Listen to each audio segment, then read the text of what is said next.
The sight of the bullied teen defending the new kid from attackers sent ripples through Westlake High that Monday afternoon. She had no idea he was a secret billionaire, or that a single act of courage would forever alter the trajectory of both their lives. Emma Chen clutched her textbooks tighter against her chest, her knuckles turning white as she watched the familiar scene unfold at the end of the hallway. 3 varsity jackets circled a slender boy she'd never seen before, their laughter echoing harshly against the metal lockers. The new kid's shoulders hunched inward, his gaze fixed on the linoleum floor, a posture Emma recognized all too well, having perfected it herself over the past 2 years. 2 years of being the scholarship girl at Westlake, 2 years of whispers about her thrift store clothes and free lunch program, 2 years of learning which hallways to avoid and which bathroom stalls offered the most privacy for when the tears refused to stay contained. Emma knew she should keep walking. Head down, invisible, safe. But something about the boy's expression, a flicker of dignity beneath the fear, made her feet stop. Made her breath catch, made her heart pound a deafening rhythm against her ribs. Look at his pathetic shoes. Troy Matthews, captain of the basketball team, sneered loud enough for the gathering audience to hear. He kicked at the boy's admittedly worn sneakers, causing him to stumble backward. "Did you get them at the dumpster behind Goodwill?" Emma's throat tightened. The same words Troy had hurled at her last semester when he'd accidentally spilled chocolate milk all over her only pair of decent jeans. The new kid flinched but remained silent, his dark eyes revealing a storm of emotions beneath his carefully composed face. There was something almost regal in his stillness, not the cowering Emma was familiar with, but a practiced patience, as if he were simply waiting for this particular storm to pass. Derek Fulton, Troy's ever-present shadow, snatched the worn messenger bag from the boy's shoulder. "Let's see what poor people carry around, shall we?" The hallway had grown quiet now. Spectators lingered by their lockers, their faces showing that uncomfortable mixture of relief and guilt, glad it wasn't them, ashamed of their gratitude. Later, Emma would never be able to explain what made her move. Perhaps it was the memory of all the times she had wished for someone, anyone, to step forward. Perhaps it was the quiet dignity in the boy's eyes. Or perhaps 2 years of swallowed rage had finally reached its boiling point. But move she did. Give it back. Her voice came out steadier than she felt, slicing through the hushed hallway like an unexpected thunderclap. Every head turned toward her, including the new kid's. His eyes widened slightly, the first crack in his composed facade. Troy's smile faltered, then returned with a cruel edge. "Well, if it isn't Goodwill Girl. Coming to defend your boyfriend?" Emma's cheeks burned, but she kept her gaze level, fighting the trembling that had started in her knees. "Just give him his bag, Troy." "Or what?" Derek taunted, dangling the bag higher. "You'll bore us with those honor roll speeches, Mrs. Richards loves so much?" The laughter that followed felt like needles against Emma's skin. She was acutely aware of her second-hand cardigan, of the hole she'd tried to stitch closed in her left sneaker, of the 37 people now watching her make the biggest mistake of her junior year. But she had stepped into the circle now.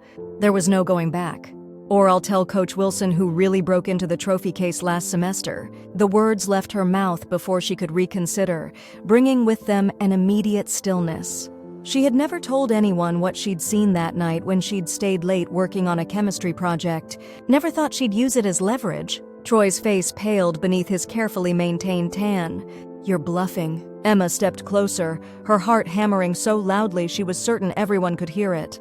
"Try me." For 3 heartbeats, no one moved. Then Troy shoved the bag against the new kid's chest with enough force to make him stumble.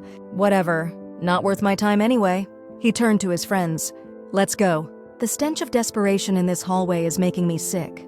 As they sauntered away, throwing backward glances like promises of future retribution, Emma finally allowed herself to breathe. The adrenaline that had propelled her forward now drained away, leaving her lightheaded and slightly nauseous. The crowd dispersed quickly, disappointed by the anticlimactic ending, leaving Emma alone with the new kid in the rapidly emptying hallway. "Thank you." His voice was soft but clear, with the faintest trace of an accent she couldn't place. "You didn't have to do that." Emma shrugged, suddenly awkward as the reality of what she'd done settled over her. "I know what it's like. Being the new target." He studied her face with an intensity that made her want to look away. Instead, she noticed details. The precise cut of his dark hair, the subtle quality of his seemingly simple clothes, the way he stood now, no longer hunched but tall and almost oddly self-assured. "I'm Elian," he said, adjusting the strap of his messenger bag. "No last name offered." "Emma Chen." The late bell rang, making them both jump. "I have to get to AP Physics," she said, already backing away, the brief moment of courage receding like an outgoing tide. Elian nodded. "Perhaps we can talk later? I owe you a proper thank you." "You don't owe me anything," Emma replied, turning away before he could see the flush creeping up her neck. "Just watch out for Troy and his friends. They don't forget easily." What Emma didn't say was that she didn't forget easily either, and that by tomorrow, when Troy had rallied his forces, she would regret her moment of bravery. She was already calculating alternative routes to her classes, places to hide during lunch, excuses to give her mother when she came home with ruined books or torn clothes.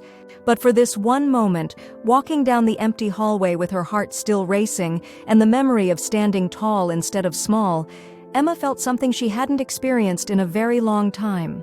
She felt visible. The inevitable retaliation came sooner than Emma expected.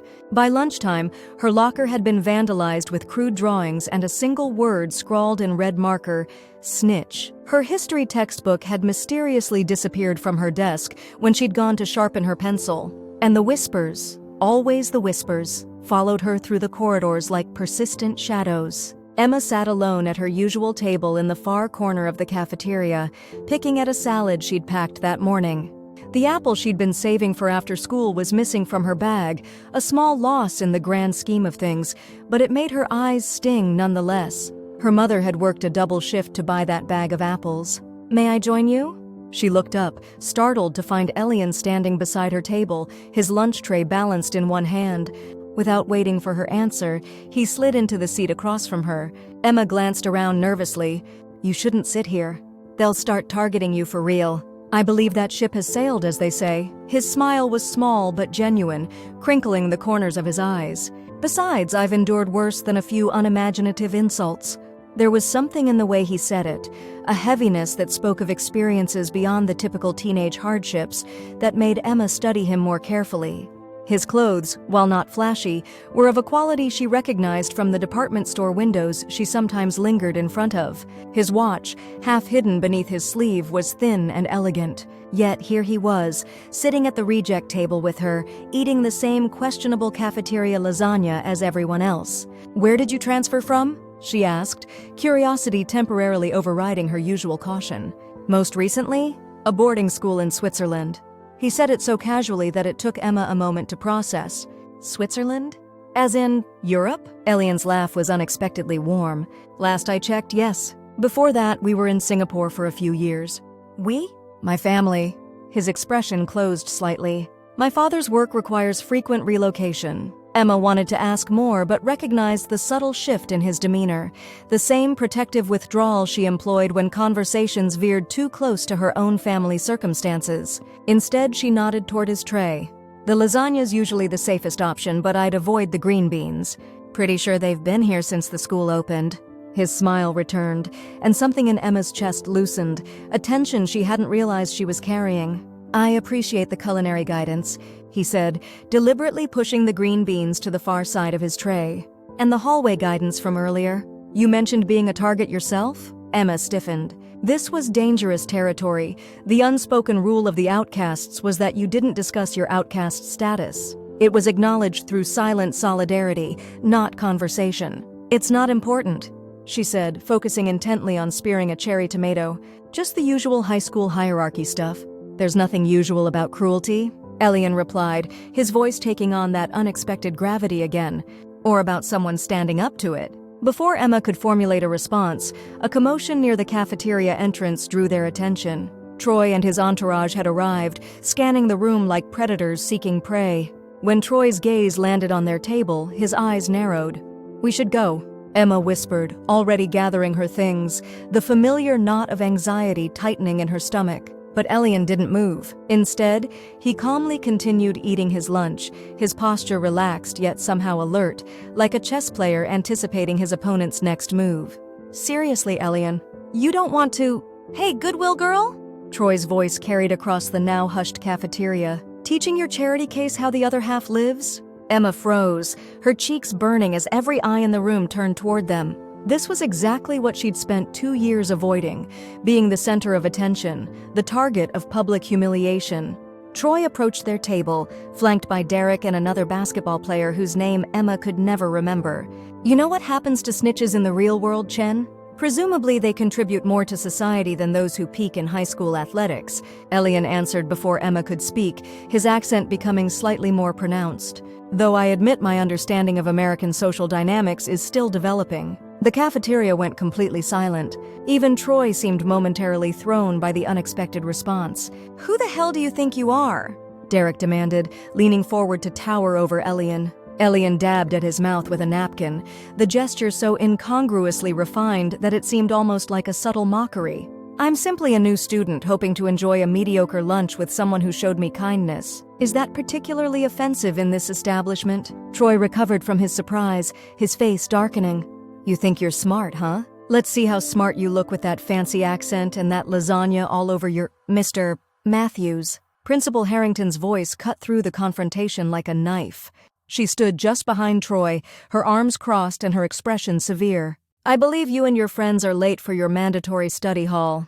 The one I personally assigned after reviewing your midterm grades? Troy's jaw tightened, but even he knew better than to challenge Principal Harrington, whose reputation for no-nonsense discipline was legendary at Westlake. We were just leaving, he muttered, but not before shooting Emma a look that clearly said, "This isn't over." As the trio skulked away under Principal Harrington's watchful eye, the normal cafeteria chatter gradually resumed. Emma released a breath she hadn't realized she was holding. That was either incredibly brave or incredibly stupid, she said, her voice unsteady. Elian shrugged, returning to his lunch with remarkable composure. I've found that bullies, regardless of culture or context, share a universal trait. They falter when their expected script is disrupted. Is that something they teach in Swiss boarding schools? Emma asked, a nervous laugh escaping her. No. His expression darkened momentarily. That was a lesson from elsewhere. Again, that hint of something deeper, something that didn't align with the privileged international student image he projected. But before Emma could pursue it, the bell signaled the end of lunch period. As they gathered their things, Elian hesitated. What class do you have next? AP Calculus with Dr. Morris. Would you mind showing me the way? I have the same class. Emma blinked in surprise. You're in AP Calc? But it's mid-semester. I tested in this morning, he explained, looking almost apologetic. Mathematics tends to be consistent across curricula. For the first time that day, Emma felt a genuine smile form. You're full of surprises, aren't you? Something flickered across Elian's face, a vulnerability that made him suddenly seem younger, less composed. More than you know, he said softly. As they walked together through the crowded hallway, Emma noticed something strange. Where before she would have hunched her shoulders and hugged the walls, today she found herself walking beside Elian with her chin slightly higher. The whispers followed them still, but somehow, with his quiet presence beside her, they seemed less cutting, less able to penetrate her skin. What Emma didn't notice was the way Elian's eyes occasionally swept the hallway with the practiced vigilance of someone accustomed to being watched. Or how he had positioned himself between her and the other students, a subtle protective gesture that would have seemed odd in a boy who, just hours earlier, had needed her protection. By the time they reached Dr. Morris's classroom, something had shifted between them, the tentative foundation of what might become friendship, built on the shared experience of standing beside one another when it would have been easier to stand alone. What neither of them could possibly know was how much deeper that foundation would need to go to withstand the storm that was coming. For the next 2 weeks, Elian and Emma fell into an unexpected routine. They met before first period at Emma's locker, navigated the hallways together between classes, and claimed the same corner table in the cafeteria. They studied together in the library after school until Emma had to leave for her shift at Horizon Books, the small independent bookstore where she worked 4 evenings a week to help with household expenses. The bullying didn't stop. Troy and his friends were too invested in their social hierarchy to let the challenge go unanswered, but it changed form. Direct confrontations gave way to subtler torments, whispered comments when teachers weren't listening, accidental bumps in the hallway, social media posts just vague enough to avoid violating the school's anti-bullying policy. What surprised Emma most was how differently she experienced it all with Elian beside her. The isolation that had made the bullying so unbearable before was gone. The jeers still stung, but they no longer penetrated to that hollow space inside her where she'd once believed them. And Elian, for all his mysterious background and occasional formality, proved to be a steadfast ally. He never pitied her, never treated her like a charity case, a fear that had kept her from accepting help in the past. Instead, he regarded her with a respect that made her stand taller, think quicker, believe in herself more fully than she had in years. "How do you do it?" she asked him one rainy afternoon as they huddled under the library's entrance awning, waiting for the downpour to ease. "Stay so? Unmoved by it all?" Elian watched the rain create rivers along the edge of the sidewalk, his profile thoughtful in the gray light. "I don't stay unmoved. I simply refuse to give them the satisfaction of seeing me moved. There's a difference? All the difference in the world." He turned to her then, his dark eyes serious. "They want your fear, your shame, your belief that their opinion matters more than your own. The moment you stop giving them that power, even if you have to pretend at first, is the moment they begin to lose." Emma considered this, thinking about how differently she walked through the hallways now compared to just weeks ago. "Is that why you never seem angry? Even when they deserve it?" Something shifted in Elian's expression, a brief crack in his composure. "I spent many years being angry. It consumed more of me than I could afford to lose." The confession hung between them, intimate in a way their previous conversations hadn't been. Emma sensed there was more to the story, much more, but respected the boundaries he maintained around his past. After all, she had her own carefully guarded territories. "The rain's letting up?" she noted, changing the subject. "I should get to work, Mrs. Abernathy gets cranky if I'm late. I could drive you?" Elian offered, not for the first time. It would be no trouble, and as she had each time before, Emma declined. "Thanks, but it's just a few blocks. Besides, I like the walk. Gives me time to think." What she didn't say was that she was uncomfortable with the growing disparity she'd noticed between them. While Elian never flaunted his apparent wealth, it was evident in 100 small ways. The quality of his school supplies, the casual way he spoke about places she'd only seen in movies, the car she'd glimpsed him getting into some days, a sleek black sedan with tinted windows and a driver who wore a suit. Emma had spent too long being the charity case at Westlake to risk feeling that way with the one person who treated her as an equal. Elian respected her refusal with a nod, though she caught the concerned glance he cast at the darkening sky. "I'll see you tomorrow then. Same time, same locker," she confirmed with a small smile. As Emma hurried through the drizzle toward downtown, her mind stayed on Elian and the puzzle he presented. For someone who had supposedly spent his life in elite international schools, he navigated the social minefield of American public high school with surprising adaptability. He understood poverty in a way privileged kids typically didn't, and sometimes when he thought no one was watching, his confident posture would slip, revealing a wariness that seemed at odds with his background. But then, Emma reasoned, everyone had their contradictions. She certainly had her own secrets, the circumstances that had brought her mother and her to this small town 3 years ago, the real reason they lived in the tiny apartment above Mrs. Kleinman's garage, the nightmares that still woke her some nights. By the time she reached Horizon Books, the rain had stopped completely, leaving the world washed clean and glistening. The small bell over the door chimed as Emma entered, breathing in the familiar scent of paper and possibility that always calmed her nerves. "There you are, Mrs. Abernathy called from behind the register. The elderly woman had owned Horizon Books for 40 years and treated it more like a beloved home than a business. "I was beginning to worry the rain had swept you away." "Sorry, I'm a few minutes late," Emma said, hanging her damp jacket on the coat rack. "I got caught up at the library, Mrs. Abernathy waved away the apology. "You're the only teenager I know who uses caught up at the library as an excuse. It's refreshing." She peered at Emma over her reading glasses.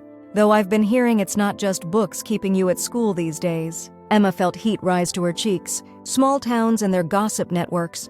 "Elian's just a friend. We study together." Mrs. Abernathy's knowing smile made Emma flush deeper.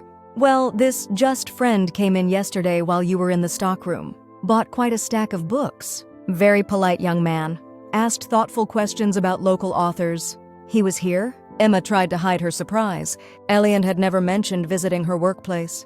Indeed he was. Seemed especially interested in that poetry collection you were reorganizing last week. Mrs. Abernathy's eyes twinkled with mischief. The one with all those sticky notes in your handwriting? Before Emma could process this information, the door chimed again. A customer entered, bringing with them a gust of cool air and the end of this line of conversation, much to Emma's relief. The evening shift passed quickly, filled with regular customers and the comforting routine of shelving books, processing orders, and helping Mrs. Abernathy close out the register. By the time Emma locked the shop's front door at 8:30, her earlier confusion about Elian's visit had been pushed aside by the more immediate concern of getting home before the threatening clouds overhead opened up again. She had just turned the corner onto Maple Street when the first fat raindrops began to fall.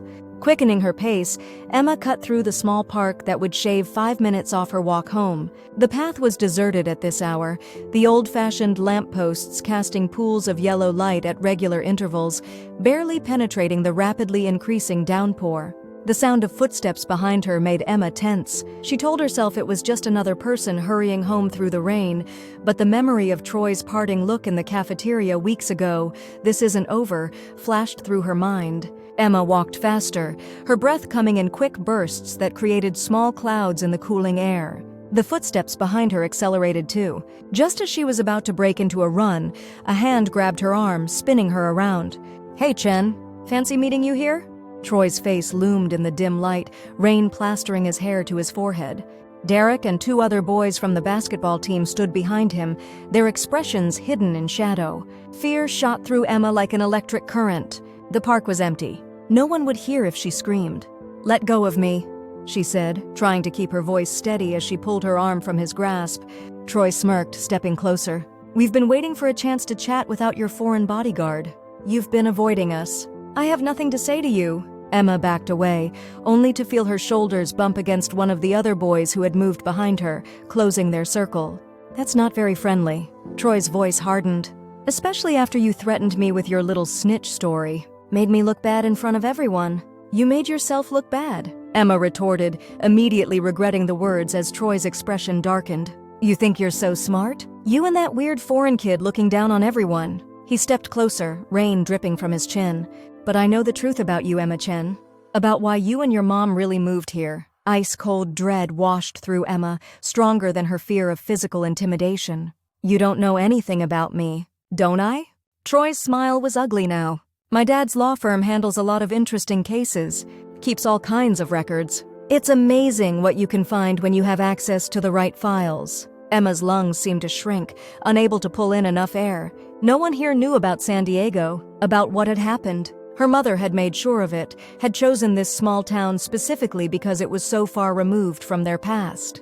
"Derek found out some very interesting things about the Chen family," Troy continued, clearly enjoying her reaction. "About why a certain Mr. Chen is currently... Is there a problem here?" The voice came from the darkness beyond the lamplight, cultured and calm, yet somehow carrying an unmistakable edge of authority. Elian stepped into the circle of light, rain streaming down his face, his normally neat hair plastered to his forehead. Despite his soaked appearance, he carried himself with that strange dignity Emma had noticed from their first meeting. "This doesn't concern you?" Troy spat, though Emma noticed he took a small step back. "I disagree." Elian moved to stand beside Emma, his shoulder nearly touching hers. "Any situation involving 5 people cornering one in an empty park at night inherently concerns me. We're just having a friendly conversation," Derek said, attempting to mimic Elian's formal tone and failing miserably. "About family history." Something dangerous flickered in Elian's eyes. Family is sacred ground, not terrain for public discussion, especially in settings like this. "What are you going to do about it?" Troy challenged, though his earlier confidence had visibly diminished. "There are 4 of us and 1 of you." 2, Emma corrected quietly, finding her voice as she stepped fully beside Elian. "There are 2 of us." Elian's gaze flicked to her, a brief look of surprise and something warmer passing over his features before his attention returned to Troy. "I strongly suggest you reconsider your current course of action," Elian said, his voice deadly quiet beneath the patter of rain. "Some decisions leave marks that cannot be erased." Perhaps it was his tone, or something in his stance, or simply the unexpected nature of his appearance, but the atmosphere shifted. The four boys exchanged glances, their earlier bravado wavering. "Whatever." Troy finally broke the tension, affecting a casual shrug. "This weather's crap anyway. We'll finish our history lesson another time, Chen." As they slouched away into the darkness, Emma's knees nearly buckled with relief. She steadied herself against the lamppost, suddenly aware that she was soaked through and shaking, partly from the cold, partly from lingering fear, but mostly from the implication of Troy's words. He knew. Somehow he knew about her father. "Emma," Elian's voice was gentle now, concerned. "Are you all right? Did they hurt you?" She shook her head, unable to form words around the knot in her throat. "You're freezing," he observed, shrugging out of his jacket, which somehow seemed less wet than the rest of him, and draping it over her shoulders. "My car is just outside the park. Please let me drive you home." This time, Emma didn't object. The thought of walking the remaining 15 minutes alone, with Troy's threat hanging in the air, was more than she could bear. They hurried through the rain to where the black sedan waited, engine running, at the park's entrance. The driver, a solid-looking man with a close-cropped beard, stepped out immediately with an umbrella, shielding them for the final few steps. "Ramon, this is my friend Emma," Elian said as he opened the rear door for her. "She'll be joining us." The driver nodded respectfully but said nothing, his eyes scanning the surroundings with professional vigilance before returning to his seat. The interior of the car was warm and smelled of leather and something subtly masculine that Emma associated with Elian. As they pulled away from the curb, she became acutely aware of her bedraggled appearance against the vehicle's pristine upholstery. "I'm getting water everywhere," she murmured, embarrassed. "The car has survived worse, I assure you," Elian replied with a small smile. Then, more seriously, "What did Troy mean about your family history?" Emma stiffened, clutching his jacket more tightly around her shoulders. "Nothing important." Elian studied her face for a long moment, and she knew he didn't believe her. But instead of pressing, he simply nodded. "Your address? 42 Orchard Lane. It's the garage apartment behind the Victorian house." If Elian registered any reaction to her modest living situation, he didn't show it. They rode in silence for several minutes, the only sounds the gentle purr of the engine and the rain against the windows. Finally, Emma found her voice again. "How did you know I was in the park?" Elian hesitated, his fingers drumming a subtle pattern against his knee, a nervous gesture she'd never observed in him before. "I didn't exactly. I was concerned about you walking home in this weather. I thought perhaps I could offer you a ride after your shift ended." "You were waiting outside the bookstore?" The realization should have unsettled her, but instead, a warm feeling spread through her chest. "Not directly outside. That would have been intrusive," he clarified quickly. "Just nearby. When I saw you turn toward the park, I followed at a distance. I wasn't planning to approach you. I just wanted to ensure you reached home safely." His voice softened. "I apologize if that seems inappropriate. In another context, with another person, it might have." But looking at Elian's genuinely concerned expression, Emma could only feel grateful. "Thank you for following me and for stepping in. You would have done the same for me." His confidence in this statement made Emma's throat tighten again, but for entirely different reasons. The car turned onto Orchard Lane, slowing as it approached the large Victorian house with its wraparound porch and gingerbread trim. Behind it stood a modest garage with an apartment above, accessible by an external staircase. A single light burned in the window, suggesting Emma's mother was home from her hospital shift. Ramon pulled into the driveway with smooth precision, stopping at the foot of the stairs. "I'll walk you up," Elian said, reaching for his door handle. "No, that's okay," Emma replied hastily, imagining her mother's reaction to a strange boy in an expensive car appearing with her rain-soaked daughter. "Mom's probably already worried about me being late. I should go up alone." Disappointment flickered across Elian's face, but he nodded. "Of course. Will you be all right? After what Troy said?" The reminder of Troy's threat sent a fresh wave of anxiety through Emma, but she pushed it aside. "I'll be fine. He was just trying to scare me." Elian didn't look convinced. "If you need anything at all, call me." He pulled a sleek phone from his pocket, then seemed to reconsider. Actually, may I see your phone? Confused, Emma handed him her battered flip phone, another point of mockery at Westlake, where most students had the latest smartphones. Without comment on its outdated model, Elian programmed his number into it and returned it to her. "Day or night," he said, his eyes intense. "Promise me." "I promise." The words came easily, though Emma had no intention of calling. Whatever threat Troy posed, whatever he knew or thought he knew, it was her burden to bear. She'd been handling her own problems long before Elian arrived, and she wouldn't become dependent on his help now. As she turned to leave, she suddenly remembered his jacket still draped around her shoulders. "Oh, your coat." "Keep it for now," he said. "You can return it tomorrow." With a final thank you, Emma dashed through the rain and up the stairs to her apartment. Only when she was inside, leaning against the closed door, did she allow herself to acknowledge the conflicting emotions swirling within her. Fear of what Troy might do with the information he claimed to have, confusion about Elian's increasingly protective behavior, and beneath it all, a warm current of something that felt dangerously like hope. She hung Elian's jacket carefully on a hook by the door, noticing for the first time the subtle designer label inside the collar. The price of this single garment could probably cover a month's rent for their apartment. "Emma, is that you?" Her mother emerged from the small kitchen, still in her nurse's scrubs, her face tired but relieved. "I was getting worried. The storm's getting worse." "Sorry, Mom. I got caught in the rain." Emma forced a smile, determined not to add to her mother's burdens. "A friend gave me a ride home." Her mother's eyebrows rose slightly. "A friend with a car? That's new." "It's not like that," Emma protested, though the heat in her cheeks betrayed her. "He's just someone I study with sometimes." Her mother's knowing smile echoed Mrs. Abernathy's from earlier, making Emma wonder if there was some secret adult communication network dedicated to embarrassing teenagers. "Well, whoever he is, I'm grateful he got you home safely." Her mother's expression grew more serious. "You know you can talk to me, right? About anything?" For a brief, tempting moment, Emma considered telling her everything, about Troy's threat, about her suspicion that somehow their carefully constructed new life might be unraveling.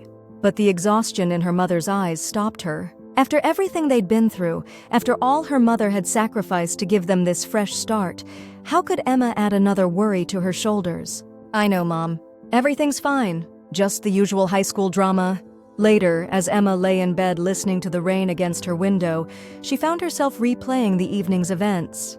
The fear in the park had been real, but so had the inexplicable feeling of security when Elian appeared beside her. His quiet strength, his unwavering support, his willingness to face down 4 larger boys without hesitation, it all painted a picture that didn't quite align with the privileged international student he claimed to be. Who was Elian really? And why did she feel, with increasing certainty, that she wasn't the only one hiding secrets? The morning after the confrontation in the park dawned clear and cold, the rain having washed away the lingering warmth of early autumn. Emma dressed with particular care, layering a cardigan over her nicest blouse, one of the few items she'd kept from their life before, and even applying a touch of the mascara her mother had bought her for her birthday. She told herself it was armor, preparation for whatever fallout might come from Troy's threats. It had nothing to do with the fact that she would be seeing Elian at their usual meeting spot by her locker. As Emma left the apartment, her mother stopped her with a gentle hand on her arm. "You look lovely," she said, studying Emma's face with a mother's perceptive gaze. "Is there something special happening today?" "No," Emma answered too quickly. "Just felt like making an effort." Her mother's smile was knowing but kind. "Well, it suits you. You should feel free to make an effort more often." She hesitated, then added, "I'd like to meet this friend of yours sometime. The one who drove you home last night." Emma nodded non-committally, eager to escape before the conversation could progress further. The last thing she needed was her mother asking questions about Elian that she couldn't answer, like his last name, which she suddenly realized she still didn't know.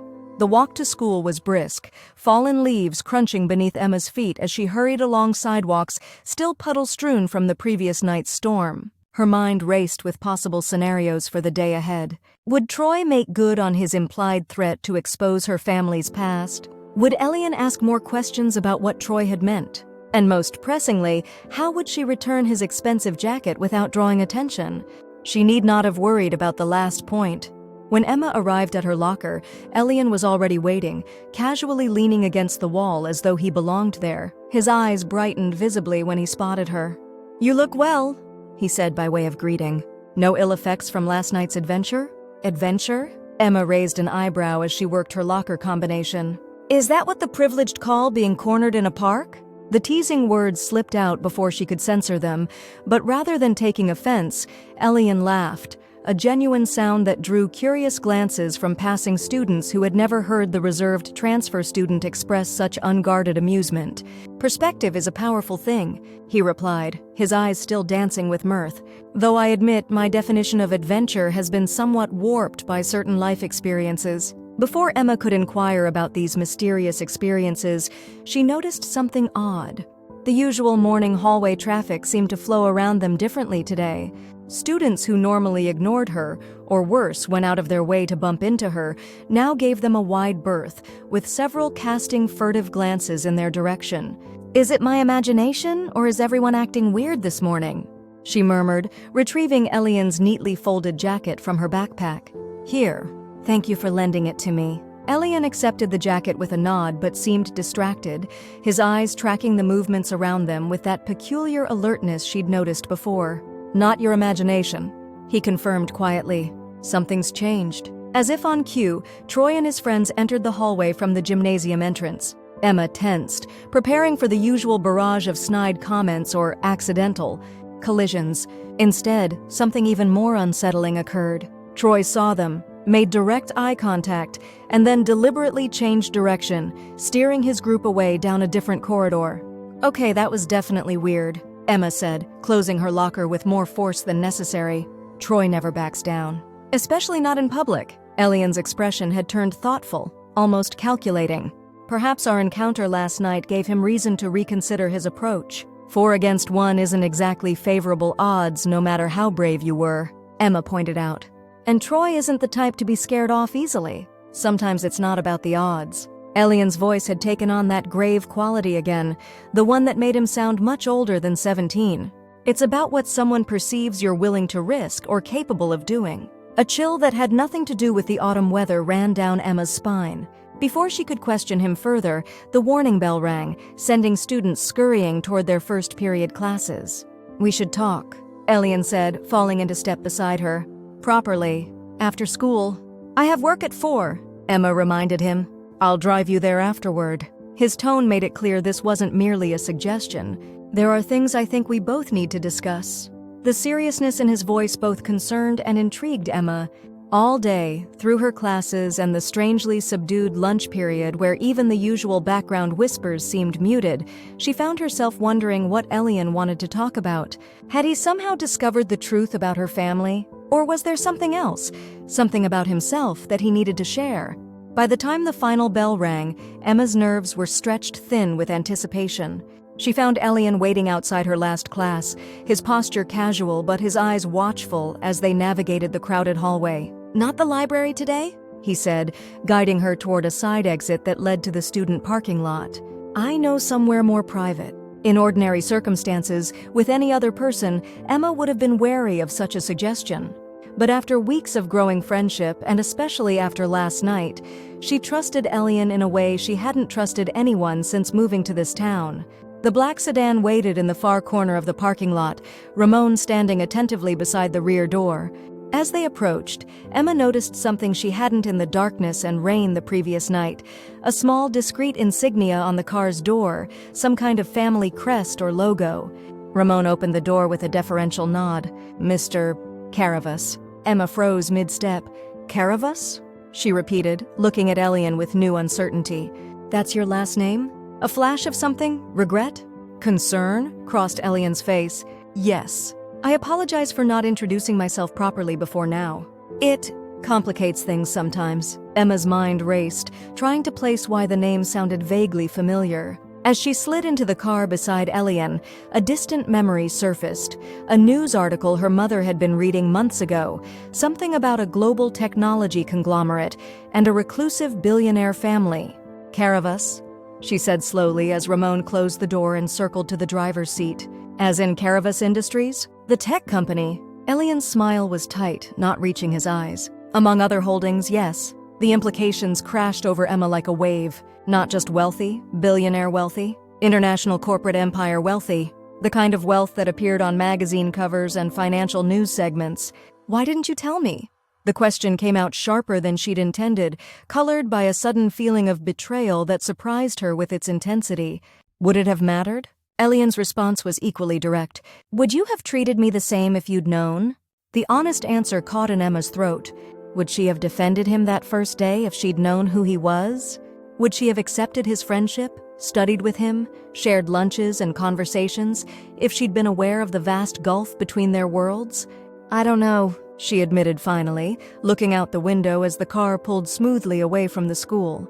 But you didn't give me the chance to find out. For what it's worth, that wasn't my intention. Elian's voice had softened. When we first met, I was grateful for your intervention. I thought perhaps we could be friends without the complications my family name brings. By the time I realized how much I valued your friendship, it had become increasingly difficult to find the right moment for such a revelation. The earnestness in his voice made it hard for Emma to maintain her indignation. Still, questions tumbled through her mind, demanding answers. So what was all that about boarding school in Switzerland? Was any of that true? All of it, Elian assured her, though I omitted certain details. My father's work that requires frequent relocation is running a multinational corporation. The boarding schools were chosen partly for educational quality, but primarily for their security protocols and discretion with high-profile families. Emma absorbed this, trying to reconcile the Elian she knew, thoughtful, sometimes awkward, fiercely loyal, with this new identity as the scion of a business empire. Why are you at Westlake? Surely there are more suitable schools for someone like you. Something darkened in Elian's expression. That's part of what I wanted to discuss with you today. The car had left the town center behind, winding along a tree-lined road that Emma vaguely recognized as heading toward the lake that gave the town its name. After several minutes, they turned onto a private drive partially concealed by ancient oak trees. At its end stood a modern house of glass and stone, elegant in its simplicity despite its obvious size and luxury. This is where you live? Emma couldn't keep the awe from her voice. Temporarily, Elian replied as Ramon parked in the circular driveway. My father purchased it 3 months ago when we decided to relocate to this area. A staff member appeared as they exited the car, nodding respectfully to Elian before disappearing back into the house. The casual display of household help made Emma acutely aware of how far removed Elian's daily existence was from her own. Come, he said, seeming not to notice her discomfort. The view from the terrace is particularly good this time of day. Emma followed him through a spacious entryway into a living area where floor-to-ceiling windows overlooked the lake, now painted gold and crimson by the late afternoon sun. The furnishings were tasteful but minimal, giving the impression of a high-end rental property rather than a permanent home. The terrace Elian led her to extended from the main living space, offering an uninterrupted view of the water and surrounding forest. A small table had been set with what appeared to be tea and an assortment of pastries, prepared, Emma realized, in anticipation of their arrival. Please sit, Elian gestured to one of the comfortable-looking chairs. As she did, he remained standing, his posture betraying a tension she hadn't seen in him before. Before I explain further, I need to know something. Emma looked up at him, struck by how the sunlight caught in his dark hair, giving him an almost otherworldly appearance against the backdrop of sky and water. What was Troy referring to last night? About your family? His voice was gentle but direct. I won't press if you don't wish to share, but it may be relevant to what I need to tell you. The request hit Emma like a physical blow. Her family's past was her most closely guarded secret, the reason for their midnight departure from San Diego 3 years ago, for the name change, for the constant looking over their shoulders. I can't, she whispered, her hands clenching in her lap. It's not just my secret to tell. Elian studied her face for a long moment before nodding. I understand the weight of family secrets, Emma, more than you might realize. He finally took the seat across from her, leaning forward with his elbows on his knees. Then perhaps I should begin by sharing mine. He drew a deep breath as if gathering courage. My family did not relocate to this town by chance. I chose it because of you. Emma's breath caught. What? 3 months ago, I came across a video online. It had been posted on a student forum from Westlake High, a recording of a sophomore girl standing up to 3 senior athletes who were harassing a freshman in the cafeteria. His eyes held hers steadily. The girl was you, Emma. Memory sparked. The incident last spring when she'd intervened as Troy and his friends had reduced a freshman girl to tears, dumping her lunch tray and mocking her weight. Emma had stepped between them, drawing their fire to herself instead. Someone had recorded it on their phone, but she'd had no idea the video had spread beyond the school. "I don't understand," she said, confusion coloring her voice. "What does some random school video have to do with your family moving here?" Everything. Elian's voice had taken on an intensity she'd never heard before. "You see, my mother was once that girl, the one being targeted, humiliated. Except in her case, no one stepped forward. No one stood beside her." Pain flashed across his features, so raw that Emma instinctively reached across the table, her fingers brushing his. What happened to her? She couldn't bear it anymore. The isolation, the cruelty. His voice dropped to barely above a whisper. "I was 7 when she took her own life." The words hung in the air between them, heavy with grief and unspoken history. Suddenly, so many things about Elian made sense. His immediate response to bullying, his comment about anger consuming him, his unusual maturity in the face of cruelty. "Elian, I'm so sorry," Emma said, her own troubles momentarily forgotten in the face of his pain. He acknowledged her sympathy with a slight nod. "My father changed after her death. Became more isolated, more focused on building his empire. I was sent from one exclusive school to another, always with the best security, the best education, the best of everything except what I needed most." "Which was what?" Emma asked softly. "Purpose." Elian's gaze returned to hers, unexpectedly fierce. "For years I was angry, at the world, at the people who had tormented my mother, at my father for not protecting her. I acted out in ways that would have made headlines if my father hadn't been able to contain the stories." Emma tried to imagine Elian, composed, thoughtful Elian, as a troubled, angry child, and found she could see glimpses of that past in certain moments when his careful control slipped. "2 years ago," he continued, "I found my mother's journals. Reading her words, understanding her pain, it changed something in me. I realized that my anger wasn't honoring her memory. It was destroying what remained of her in me."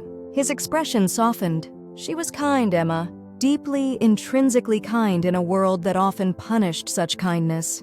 Reading her words made me want to become someone who would have stood beside her, protected her." "So you started looking for people to protect?" Emma guessed, beginning to see where his story was leading. Elian nodded. "I created an algorithm that searches social media and school forums for patterns, incidents of bullying, moments of courage, people standing alone against cruelty. I've been monitoring hundreds of cases, making anonymous donations to anti-bullying programs, funding mental health resources in schools where problems are most severe. And then you found the video of me," Emma said, the pieces falling into place. "You reminded me of her," Elian admitted, his voice thick with emotion. "Not physically, but in spirit. The way you stood your ground despite your own vulnerability. How you drew their attention away from someone who couldn't defend herself." His smile was sad but genuine. "I showed the video to my father. It was the first time in years we'd had a real conversation about my mother, about what happened." "So your father moved your entire family here because of a video of me stopping some bullies?" Emma couldn't quite wrap her mind around the scale of such a decision. "Not exactly." Elian's expression turned more guarded. "My father's company was already planning to establish a research facility in this region. I persuaded him that this particular town would be ideal for the headquarters, and that perhaps it was time for me to experience a less sheltered educational environment." The implications slowly dawned on Emma. "You came to Westlake specifically to meet me?" "Initially, yes," Elian acknowledged, having the grace to look slightly embarrassed. "Though I had no intention of revealing that fact. I thought perhaps I would observe from a distance, maybe find ways to help anonymously if you needed it. But then Troy and his friends cornered you in the hallway," Emma realized, "and you stepped in." The warmth in Elian's voice made her cheeks flush. "Just as you had for that freshman girl. Just as you would have for anyone being targeted. You defended a complete stranger when it would have been safer to walk away. How could I maintain my distance after that?" Emma sat back in her chair, overwhelmed by the revelations. Part of her was unsettled by the idea that Elian had essentially orchestrated their meeting, had uprooted his life to enter hers based on a single video. Yet another part recognized the deep pain and genuine admiration that had motivated his actions. "So what changed?" she finally asked. "Why tell me all this now?" Elian's expression grew more serious. Because I believe Troy Matthews and his family pose a more significant threat to you than I initially realized. After last night, I had Ramon do some research on the Matthews family. Richard Matthews, Troy's father, is indeed a partner at Collins and Reed Law Firm, which specializes in corporate law but also handles high-profile criminal cases. Emma felt the blood drain from her face. What does that have to do with me? I don't know, Elian admitted. But Troy's threat about your family history, combined with their sudden change in behavior today, suggests they discovered something they believe gives them leverage over you. Something significant enough that Troy's father would share confidential client information with his son. The room seemed to tilt slightly as Emma's worst fears took shape. If Troy's father had access to legal records from California, if he had connections to the court system there. Emma? Elian's concerned voice broke through her spiraling thoughts. You've gone pale. What is it? The moment of truth had arrived, the crossroads she'd been dreading since Troy's veiled threat in the park. Emma could continue guarding her secret, carrying its weight alone as she had for the past 3 years. Or she could trust Elian with the truth, trusting that the boy who had shared his own painful past would understand hers. My father is in prison, she said finally, the words falling from her lips like stones. In California, for embezzlement and fraud. Elian's expression remained carefully neutral, encouraging her to continue without judgment. He was a financial advisor for a lot of wealthy clients in San Diego, Emma explained, each word feeling like a betrayal of her mother's careful efforts to leave the past behind. He took their money, millions of dollars, used it to fund a lifestyle we couldn't really afford. The big house, private school for me, luxury vacations. Her voice grew bitter. All while telling my mother that business was booming legitimately. You didn't know, Elian said softly. It wasn't a question. None of us did. Not until the FBI showed up at our door one morning. The memory still had the power to make Emma's heart race. The stern-faced agents, her father's ashen expression, her mother's bewildered crying. The scandal was everywhere in local news. My mother was devastated, not just by what he'd done, but by how many people assumed she must have known, must have been complicit. Emma stared out at the lake, finding it easier to continue without meeting Elian's eyes. Some of my father's clients lost everything. Their retirement savings, college funds for their kids, money for medical treatments. One man, her voice broke. One man committed suicide when he found out his money was gone. Left behind a wife and 3 children. Elian made a soft sound of distress but didn't interrupt. After the trial, after my father was sentenced to 15 years, we couldn't stay. The harassment was constant, hate mail, threatening phone calls, people spitting at us in grocery stores. Emma's hands had begun to tremble. My mother legally changed our last name. It was originally Cardenas, not Chen. We moved here where nobody knew us, where we could start over without the shadow of what my father had done. And now Troy Matthews and his father may have discovered your connection to the case, Elian concluded grimly. Emma nodded, exhaustion washing over her now that her secret was in the open. If word gets out about who my father is, about what he did, my mother would lose her job at the hospital. We'd have to move again, start over somewhere new. I'd lose everything I've worked for here, my grades, my college applications, any chance at scholarships. I won't let that happen, Elian said, his voice carrying such conviction that Emma almost believed him. You can't stop it, she said gently. If Troy decides to spread this around school, I'm not talking about Troy. Elian leaned forward, his expression intense. Emma, my father's company employs some of the best legal minds in the world. If Richard Matthews accessed sealed records involving a minor or shared confidential client information with his son, that's a serious ethical violation that could cost him his law license. Hope flickered briefly in Emma's chest before reality extinguished it. We can't prove any of that. It would be my word against theirs.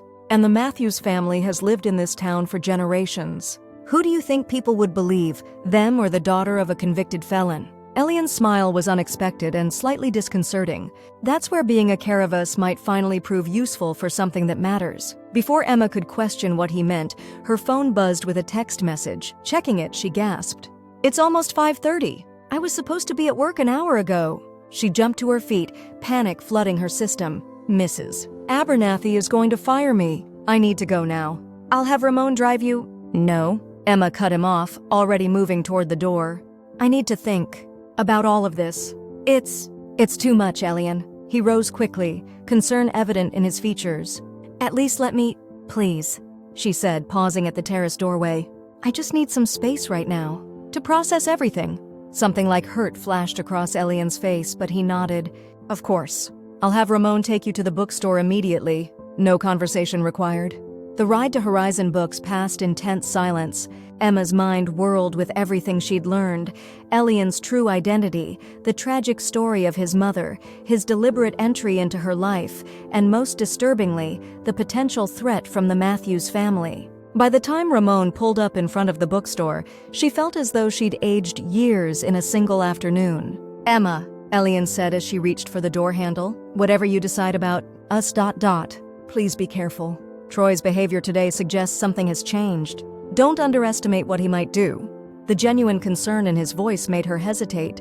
Despite her confusion and the sense of having been manipulated into a friendship under false pretenses, Emma couldn't deny the connection between them, a connection that had only deepened with their shared vulnerabilities.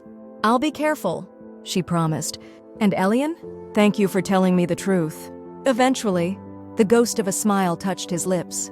Eventually is better than never, I suppose. As Emma hurried into the bookstore, bracing for Mrs. Abernathy's justifiable anger at her tardiness, she couldn't shake the feeling that her carefully constructed life was balanced on a knife's edge. Whatever came next, whether fallout from Troy's discovery or the implications of Elian's revelations, nothing would be the same again. The next week passed in a blur of tension and uncertainty. Mrs. Abernathy had been surprisingly understanding about Emma's tardiness, accepting her vague explanation about family matters, with only mild skepticism. School continued with an eerie normalcy. Troy and his friends maintained their newfound distance, though Emma frequently caught them watching her with calculating expressions that made her skin crawl. Elian remained a constant, steady presence beside her, though something had shifted in their dynamic. A new awareness existed between them, knowledge of each other's deepest vulnerabilities creating both intimacy and awkwardness. He never pressed her about their conversation at his house, giving her the space she'd requested while making it clear through small gestures that he was there whenever she was ready to talk. It was Emma who finally broke the silence, approaching him after calculus on Friday with a determined set to her shoulders. "Do you have plans this afternoon?" she asked, ignoring the curious glances from classmates who had noticed their week of subdued interaction. Elian's eyebrows rose slightly. "Nothing that can't be rescheduled." "Good." Emma tucked a strand of hair behind her ear, a nervous habit she'd never quite overcome. "I'd like to show you something, if that offer of a ride still stands." The smile that spread across his face made her heart do a strange little skip. "Always." An hour later, Emma directed Ramon to stop in front of a nondescript community center on the outskirts of town. The aging building had once been an elementary school before budget cuts had forced consolidation, and now housed various community programs and support services. "This is where I volunteer on Fridays," Emma explained as they walked toward the entrance. "After my shift at the bookstore?" Elian looked surprised. "I didn't know you volunteered." "There are a lot of things you don't know about me," she replied, but the words carried no bitterness, only a gentle challenge. "Despite your algorithm?" Inside, the hallway buzzed with activity, children racing between rooms, parents chatting in small groups, volunteers setting up tables with healthy snacks. At the sight of Emma, several of the younger children broke away from their activities to surround her with enthusiastic greetings. "Miss Emma, you're early today. Did you bring any new books?" "Who's that? Is he your boyfriend?" Emma laughed, kneeling to accept hugs from the smallest children while shooting an apologetic glance at Elian, who watched the scene with undisguised fascination. "This is my friend Elian," she told the curious faces. "He's visiting today to see what we do here. And yes, Lila, I did bring new books, but we'll have to wait until after homework time, okay?" As the children reluctantly returned to their activities, a middle-aged woman with steel-gray hair approached them. "Emma, love, you're a sight for sore eyes. We've got a full house today, Ms. Rodriguez. This is my friend Elian," Emma introduced. "Elian, this is Carmen Rodriguez. She runs the after-school program here." Ms. Rodriguez shook Elian's hand with a firm grip. "Any friend of Emma's is welcome here. Though we usually put visitors to work." Her eyes twinkled with good-natured mischief. "I would be honored to help in any way needed," Elian replied with such sincere formality that Ms. Rodriguez blinked in surprise before breaking into a wide smile. "I like this one, Emma," she declared. "Come on then. We've got 20 kids working on everything from kindergarten sight words to high school algebra. Surely there's something in that range you can handle. As Ms. Rodriguez led them toward the main activity room, Emma whispered to Elian, "Fair warning, once she puts you to work, there's no escaping until every last homework problem is checked." "I welcome the challenge," he replied, though she noticed a flicker of what might have been nervousness cross his features. For the next 2 hours, Emma watched with growing amazement as Elian seamlessly integrated himself into the organized chaos of the after-school program. Despite his privileged upbringing and the obvious social gulf between himself and the mostly low-income children who attended the center, he showed a natural patience and genuine interest in their work that quickly won them over. He helped a frustrated third grader work through multiplication tables, discussed Greek mythology with a precocious fifth grader, and even managed to explain basic geometry concepts to a group of middle schoolers who had been resisting all previous attempts at instruction. When homework time ended and the program transitioned to reading circle, Emma found herself sitting beside Elian on the worn carpet, surrounded by eager young listeners as she read from the new picture books she'd brought, advance copies Mrs. Abernathy had given her from the bookstore. "You're very good with them," Elian observed quietly as the children dispersed for snack time. "They trust you. I understand them," Emma replied, watching as Ms. Rodriguez efficiently organized the snack distribution. Many of these kids come from families where both parents work multiple jobs just to keep a roof over their heads. Some are being raised by grandparents or other relatives. A few are in foster care. She met his gaze directly. They know what it's like to be judged for circumstances beyond their control. Understanding dawned in Elian's eyes. "Like being judged for what your father did," Emma nodded. "After everything happened with my dad, after we moved here and had to start over with nothing, I realized I had a choice. I could let what he did define me, or I could find ways to counterbalance the harm he caused." She gestured around the community center. "I can't repay the people he stole from. I can't undo the damage he did, but I can try to put some good back into the world in whatever small ways I can." Something shifted in Elian's expression, a deepening respect that made Emma want to look away, unused to being seen so clearly. "That's why you defended me that first day," he said softly. "And why you stood up for that freshman girl last spring? It wasn't just kindness, it was redemption." The word hung between them, heavy with meaning. Emma had never articulated her motivations so explicitly, even to herself, but hearing Elian name it stirred a recognition that resonated through her. "Maybe," she acknowledged. "But also, it's what my mother taught me. Before everything fell apart, when we still had all those material advantages, she was always the one volunteering, always teaching me that our worth comes from how we treat others, not what we possess." A sad smile touched her lips. "Turns out that lesson became a lot more important after we lost everything." Elian's hand found hers, his fingers warm against her skin. "You didn't lose everything, Emma. From where I stand, you kept what matters most." Before she could respond, Ms. Rodriguez called them over to help with snack cleanup. The moment passed, but the warmth of Elian's words and his touch lingered. Later, as they said their goodbyes to the staff and the last few children being picked up by parents, Emma felt a strange lightness in her chest. Sharing this part of her life with Elian, this deliberate choice to create meaning from her family's shame, had shifted something between them, rebalancing a scale that had tipped too far when he revealed his orchestrated entry into her life. "Thank you for bringing me here," Elian said as they walked back to where Ramon waited with the car. "For sharing this with me. I thought it was important for you to see," Emma replied. "If we're going to be whatever we are, you should know what matters to me. Who I really am beyond the algorithms and videos." Elian stopped walking, turning to face her fully in the golden light of late afternoon. "And who are you, Emma Chen, beyond what I thought I knew?" The directness of his question deserved an equally direct answer. "I'm the daughter of a man who valued wealth over integrity," she said steadily. "I'm the girl who spent 2 years trying to be invisible to avoid dealing with her shame. I'm someone who is learning, slowly, that the only way past guilt is through purpose. And I'm still figuring out if I can trust you, Elian Caravas, with all of that." Instead of looking hurt by her honesty, Elian's face illuminated with something like relief. "That's fair," he said. "More than fair. And in return, I promise to be worthy of whatever trust you decide to place in me, whether as a friend or as something more." The something more hung between them, unexamined but undeniably present. Emma wasn't ready to address it, not yet, not with the threat of Troy's knowledge still looming over her, not with the vast differences in their circumstances still unreconciled. One day at a time, she suggested instead. Elian nodded, accepting her terms with a smile that made her wonder if perhaps the gulf between their worlds wasn't quite as unbridgeable as she'd feared. The tentative peace lasted exactly 10 days. Emma was restocking the poetry section at Horizon Books when the bell above the door chimed. Glancing up, she froze at the sight of Richard Matthews, Troy's father, entering the shop, his expensive suit and confident stride immediately commanding the space in a way that made the cozy bookstore feel suddenly constrained. "Emma, Mrs. Abernathy called from the register. Could you help this gentleman? I believe he's looking for something specific."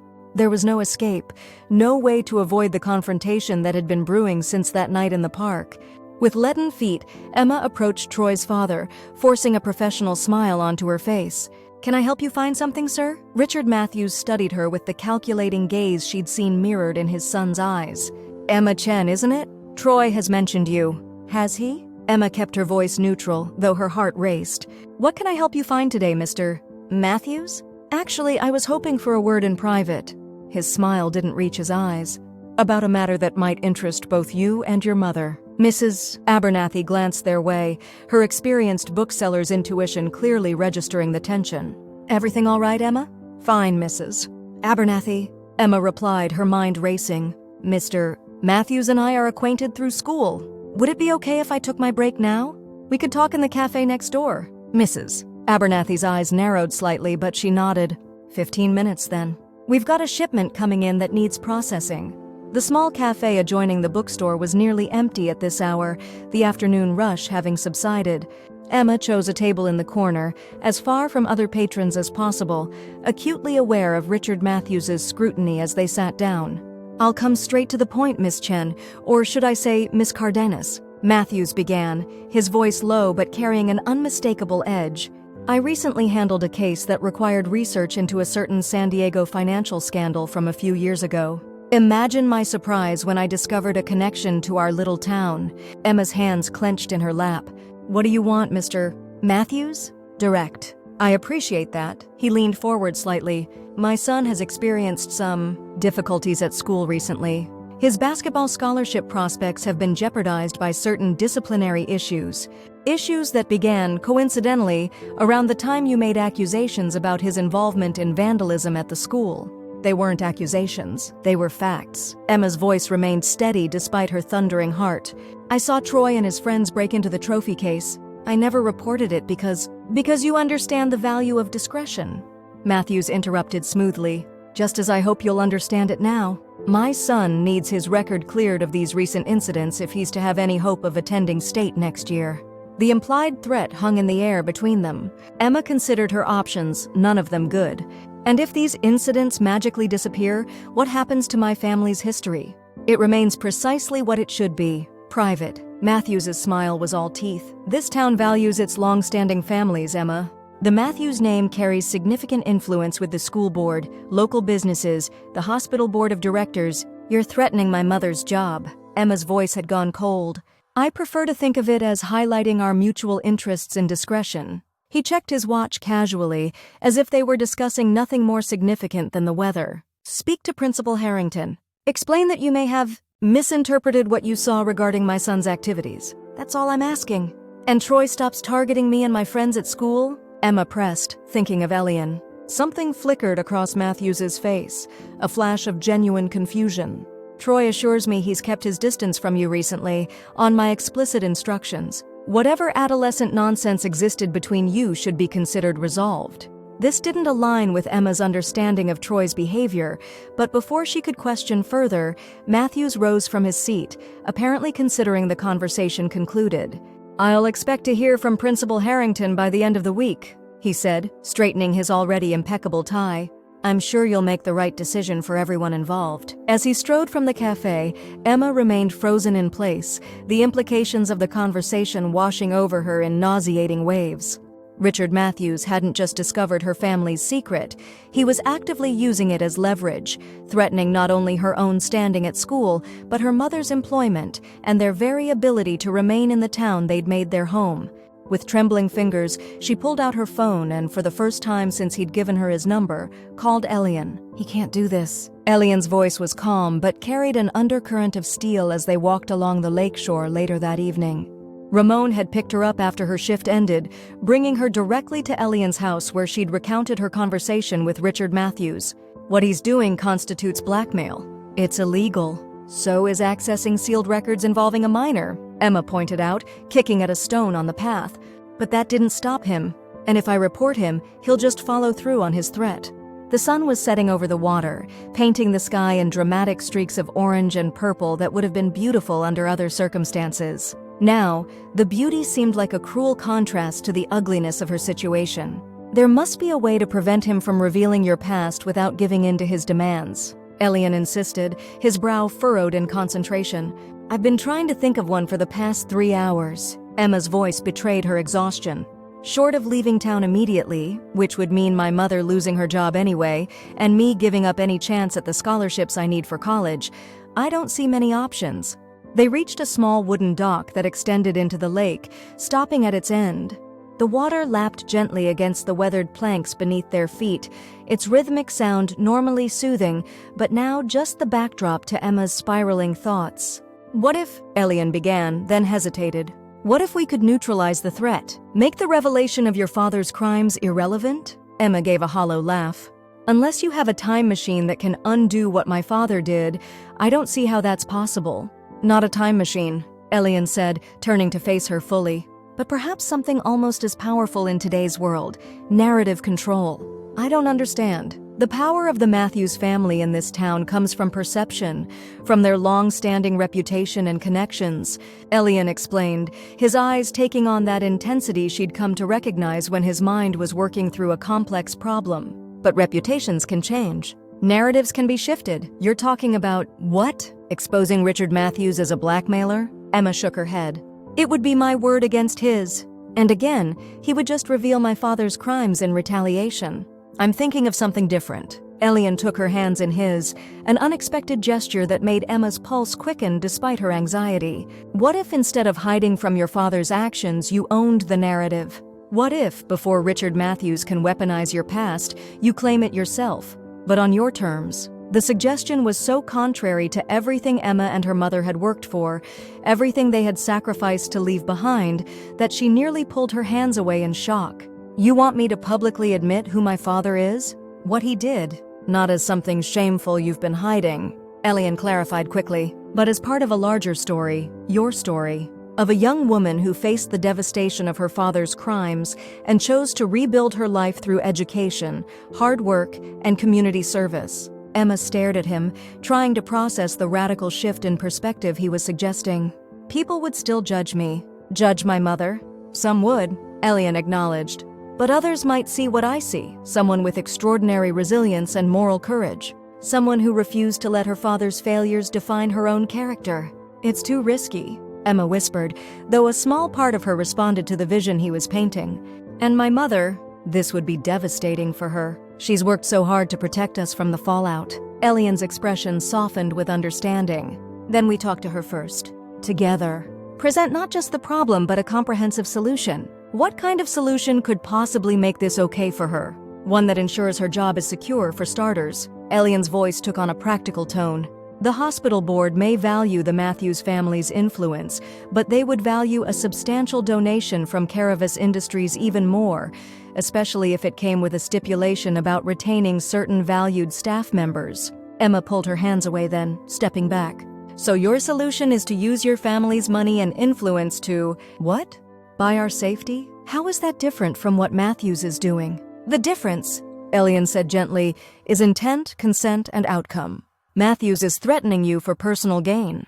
I'm offering resources to protect you from that threat, with your full knowledge and agreement, with the outcome being your freedom rather than your compliance. Put that way, the distinction seemed clearer, though Emma still felt uncomfortable with the imbalance of power involved. And what would you get out of this arrangement, Elian? Why would your father agree to involve himself in what must seem like trivial teenage drama to someone of his position? Something vulnerable flickered across Elian's features. Because I would ask him. Because despite our complicated relationship, he wants me to be happy. And because... He hesitated, then continued with quiet intensity. Because you matter to me, Emma. More than I expected. More than I can easily explain. The admission hung between them, charged with implications neither had openly acknowledged until now. Emma felt a similar confession rising within her, a recognition of how quickly and deeply Elian had become important to her, despite the unusual circumstances of their meeting and the vast differences in their backgrounds. Before she could find words to respond, her phone buzzed with an incoming text. Checking it, she felt her stomach drop. "It's my mother," she said, her voice tight. "Troy Matthews showed up at our apartment 20 minutes ago. He told her. He told her everything. About Dad. About me lying to get him in trouble at school." Her hands began to shake. "She wants me to come home right away." Elian's face hardened with a fury Emma hadn't seen before. "This changes things. Richard Matthews sent his son to your home while keeping you distracted with their meeting at the bookstore. They're not just threatening exposure, they're actively trying to destabilize your family." "I need to go," Emma said, panic rising in her chest. "My mother must be... I can't even imagine how she's feeling right now." "I'm coming with you," Elian stated, his tone brooking no argument. "This has gone beyond school politics or petty intimidation. The Matthews family has chosen to make this personal, and I will not leave you to face it alone." Under normal circumstances, Emma might have argued, might have insisted on handling her family's crisis privately. But the determined set of Elian's jaw, the steady confidence in his voice, and most of all, the unwavering support in his eyes, made her nod in acceptance. "Okay," she said quietly, "but I need to talk to her first. Alone. Before we discuss whatever plan you're forming in that head of yours." Elian agreed, immediately texting Ramon to bring the car around. As they walked back toward the house, he kept a protective hand at the small of her back, a gesture so natural it took Emma several moments to notice it. What struck her most, as they prepared to face what might be the collapse of her carefully constructed new life, was the unexpected certainty that whatever came next, she would not be facing it alone. Somehow, against all odds and logic, the isolated existence she had accepted as her due had been irrevocably altered by the presence of Elian Caravas in her life. Whether that alteration would prove salvation or complication remained to be seen. But as they drove toward her modest apartment, Emma found herself drawing strength from the quiet confidence of the boy beside her, a boy who, despite his privilege and power, understood what it meant to rebuild oneself in the aftermath of loss. The apartment was quiet when Emma entered, her mother sitting motionless at their small kitchen table, an untouched cup of tea before her. Lin Chen had always seemed indomitable to her daughter, working double shifts at the hospital, maintaining their home, never complaining about the dramatic reduction in their living circumstances. Now she looked small, her shoulders curved inward as if bearing an unbearable weight. "Mom?" Emma's voice cracked as she approached cautiously. Lin looked up, her eyes red-rimmed but dry. "That boy, Troy. He showed me printouts, news articles from San Diego, court transcripts." Her English, usually flawless despite her Chinese birth, was fragmented with stress. "He said you threatened him, used information against him to make him look bad at school." "That's not what happened," Emma said, sliding into the chair across from her mother. "I did see him vandalize school property last semester, but I never reported it. I only mentioned it when he was bullying a new student. I was trying to make him stop." Her mother nodded slowly, processing this. "He said his father knows people at the hospital, that he could make things difficult for me there." The naked fear in her mother's eyes made rage curl in Emma's stomach, rage at Troy, at his father, but most of all at her own father, whose selfish actions had created the vulnerability that others now exploited. "I'm so sorry, Mom," Emma whispered, reaching for her mother's cold hands. "I never meant for any of this to touch you." Lin squeezed her daughter's fingers. "You have nothing to apologize for. It is I who failed to protect you properly." "No," Emma said fiercely. "You've done everything, sacrificed everything to give us a new start. This isn't your fault." A knock at the apartment door interrupted their conversation. Lin looked at Emma questioningly.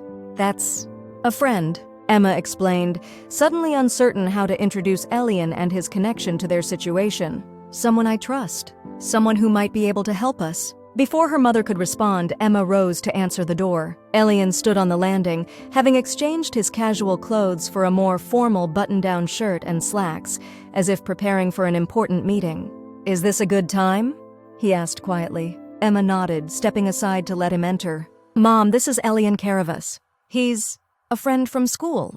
"Elian, this is my mother, Lin Chen." Lin had risen from her chair, her ingrained politeness overriding her distress as she extended her hand. "It's nice to meet you, Elian. Though I wish it were under better circumstances." Elian shook her hand with formal respect. "The pleasure is mine, Mrs. Chen. Emma has spoken of you with great admiration." Something passed between them, an assessment, a recognition that Emma couldn't quite interpret. Then her mother gestured toward their small living area. "Please sit down. Would you like some tea?" "No, thank you." Elian declined politely, taking a seat on their worn sofa. "I don't wish to impose. I came because Emma told me about the situation with the Matthews family, and I believe I might be able to offer some assistance."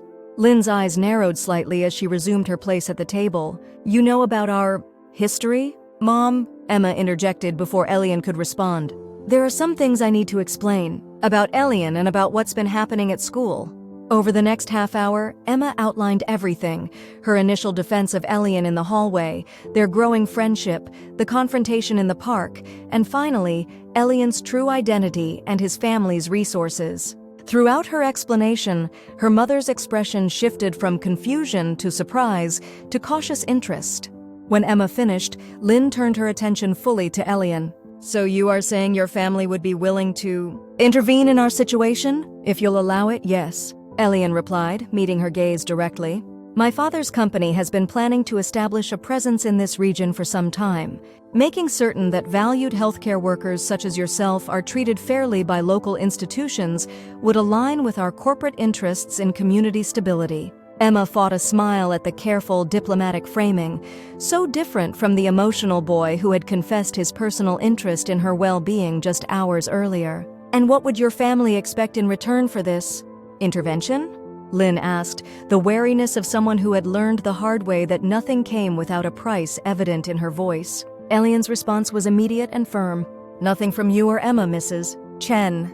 My father's company operates in 73 countries. The politics of a small American town are insignificant compared to the international negotiations we navigate daily. Yet you are personally involved," Lynn observed shrewdly. "With my daughter." A faint flush touched Elian's cheeks, the first crack in his composed demeanor. "I care deeply about Emma's well-being, but I assure you, any assistance my family provides comes with no expectations regarding our friendship." The slight hesitation before friendship didn't escape Lynn's notice, judging by the subtle arch of her eyebrow. But instead of pursuing that line of inquiry, she asked, "And how exactly would this intervention work?" "Richard Matthews has made it clear he will expose our past if Emma doesn't retract her statements about his son."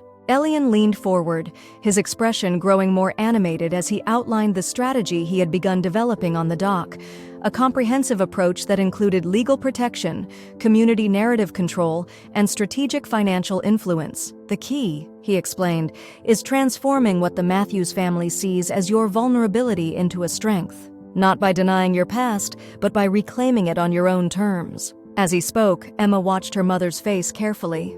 Lynn had always been risk-averse since their move, understandably so given what they'd lost. The strategy Elian proposed represented not just a defense against the immediate threat, but a fundamental shift in how they had approached their new life. When Elian finished, Lynn was silent for several long moments, her expression unreadable. Finally, she asked, "May I speak to my daughter alone, please?" "Of course." Elian rose immediately. "I'll wait outside." Once the door closed behind him, Lynn turned to Emma, her gaze penetrating. "This boy is not just a friend to you." It wasn't a question, and Emma didn't treat it as one. "No. He's become important to me." "And you trust him? With everything, our safety, our future?" Emma considered the question carefully, aware of its weight. "I do. Not just because of his resources or his name, but because of who he is. How he sees the world. How he sees me." Lynn studied her daughter's face, something softening in her expression. "I have watched you these past 3 years, Emma, carrying burdens no child should bear, isolating yourself to protect our secret, working so hard to redeem what your father destroyed." She reached across the table to touch Emma's cheek gently. Perhaps it is time for you to let someone help carry that weight. What about you? Emma asked, her throat tight with emotion. This affects your life too. Your job, everything you've built here. I am not as fragile as you think, Lynn replied with a small smile. Before I met your father, before I came to America, I survived much worse than small-town gossip. Her expression grew more serious. The question is not whether I can endure exposure, but whether this plan can truly protect you from the consequences of your father's actions once more. I think it can, Emma said, surprising herself with her confidence. Not by hiding, but by changing the story. By finishing what we started when we moved here, not just escaping the past, but creating something new from it. Lynn nodded slowly. Then we will hear more details of this plan. Together. When Elian returned, he found mother and daughter sitting side by side, a united front prepared to consider his proposal more thoroughly. The discussion that followed stretched late into the evening, refining strategy, addressing concerns, and ultimately forging a path forward that respected Lynn's caution, while embracing Emma's growing desire to stop running from shadows. By the time Elian left, a framework had been established, one that would require delicate timing, careful execution, and a level of courage Emma wasn't entirely sure she possessed. But looking at her mother's straightened shoulders and the quiet determination in her eyes, Emma found her own resolve strengthening. The Matthews family had miscalculated. They had seen a vulnerable girl and her immigrant mother as easy targets, isolated and afraid. They hadn't accounted for the resilience that had brought them through disaster once before. And they certainly hadn't anticipated that Emma would find an ally with resources that dwarfed their small-town influence. For the first time since Troy's threat in the park, Emma felt something besides fear, a flickering determination that, with proper nurturing, might just grow into hope. The plan unfolded with precision over the next 2 weeks. First came the announcement that Caravis Industries had selected their town for its new American research campus, a development that would bring hundreds of jobs and millions in tax revenue to the region. The local newspaper ran a front-page story featuring Alexandros Karavas, Elian's father, touring potential sites with the mayor and town council. The accompanying photograph showed Alexandros, a distinguished-looking man with Elian's same intense eyes, shaking hands with the hospital's chief administrator, with Lin Chen visible in the background as part of the medical staff selected to meet the visiting dignitaries. Second came a substantial donation to Westlake High School's STEM program from the Caravis Family Foundation, with the specific condition that the funds be administered by a committee that included Principal Harrington and several teachers known for their integrity, effectively creating a power base independent of the school board where Richard Matthews held influence. Throughout these maneuverings, Emma maintained a low profile at school, attending classes with Elian constantly at her side, but avoiding unnecessary attention. Troy and his friends seemed temporarily neutralized, clearly under instructions from Richard Matthews to wait until Emma either complied with his demands or faced the consequences. The deadline Matthews had set, the end of the week, came and went without Emma approaching Principal Harrington as instructed. The following Monday, Richard Matthews requested a meeting with the principal, presumably to begin making good on his threats. That same afternoon, Emma stood before the mirror in the girls' bathroom, trying to steady her nerves for what came next. The school newspaper's editorial meeting would begin in 15 minutes, and what she was about to do would irreversibly change her life at Westlake. The bathroom door swung open, and Melissa Harper, editor-in-chief of the Westlake Gazette and one of the few students who had always treated Emma with basic decency, entered, looking slightly confused. "Oh, Emma, there you are.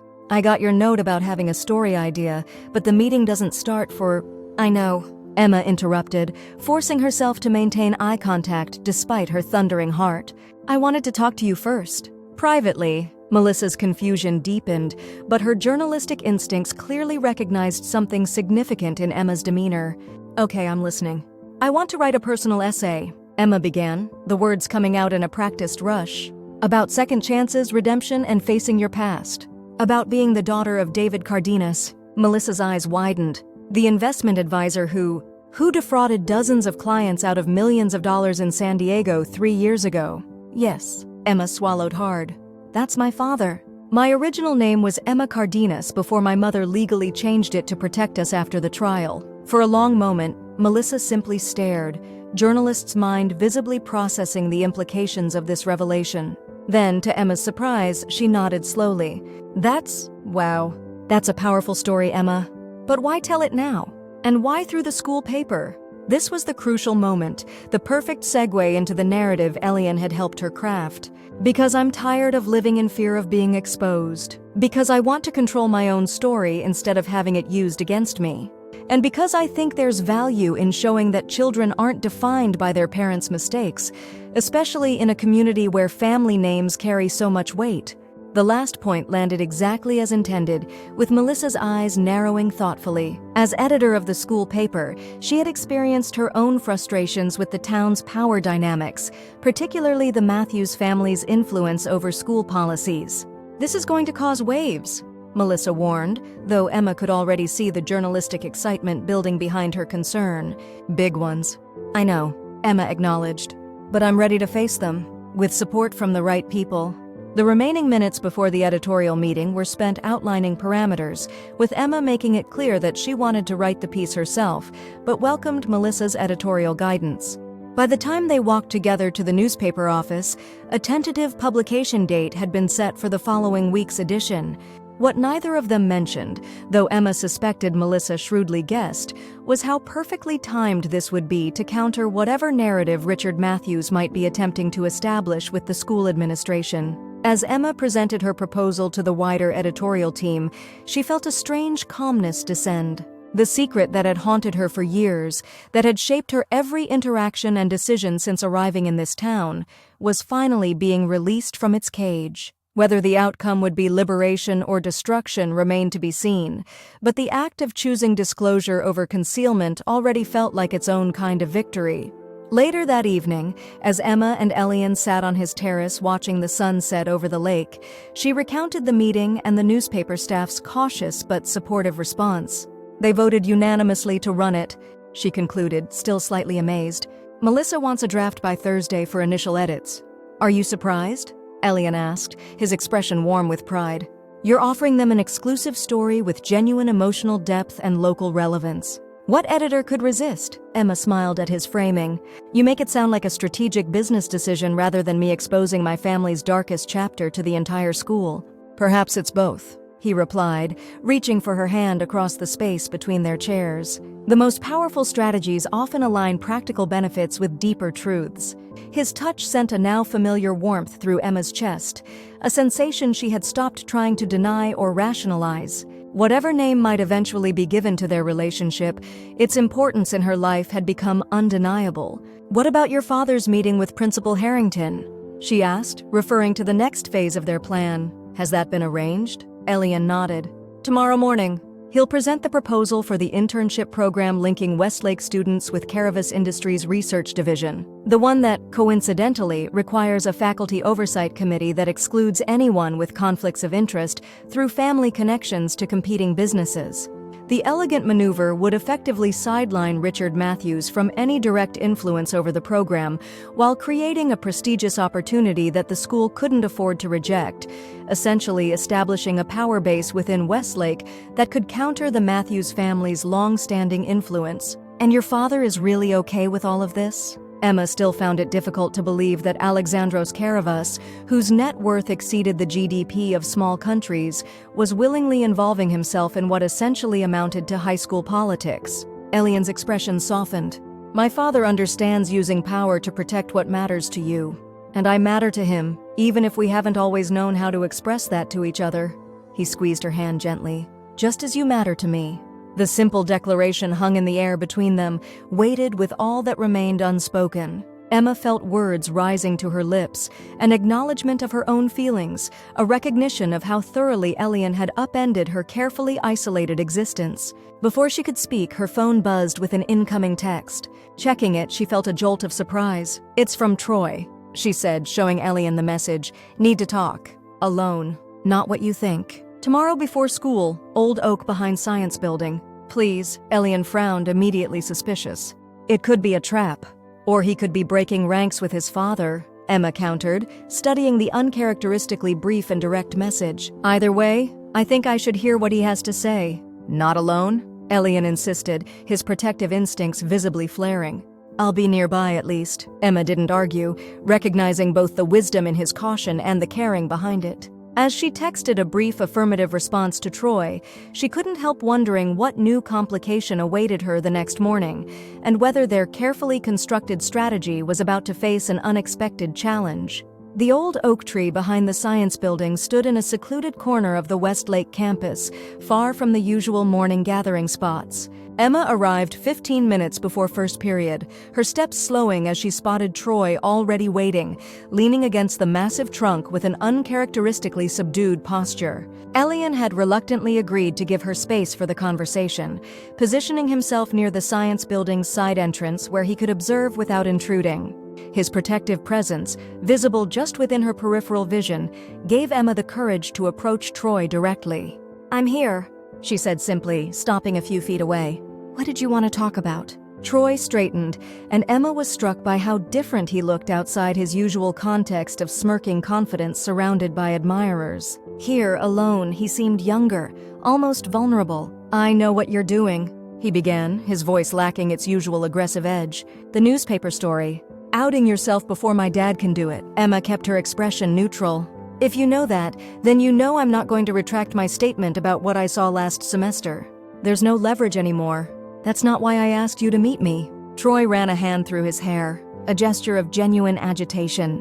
I need to tell you something about my dad." The unexpected direction made Emma wary but curious.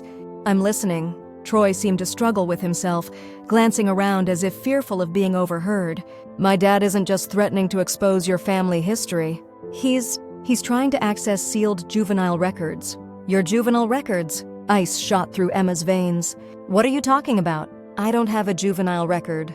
"That's not what he told me," Troy replied, his voice dropping lower. "He said there was an incident right after your dad's arrest. Something about you attacking a reporter outside the courthouse, breaking some expensive camera equipment. It got handled quietly because of your age and the circumstances, but he says the records exist." Emma's mind raced back to that terrible day, the sea of cameras and shouted questions as they'd left the courthouse, the particular reporter who had shoved a microphone in her mother's face and asked if she'd known she was married to a thief. The blind rage that had overtaken 14-year-old Emma, causing her to lash out.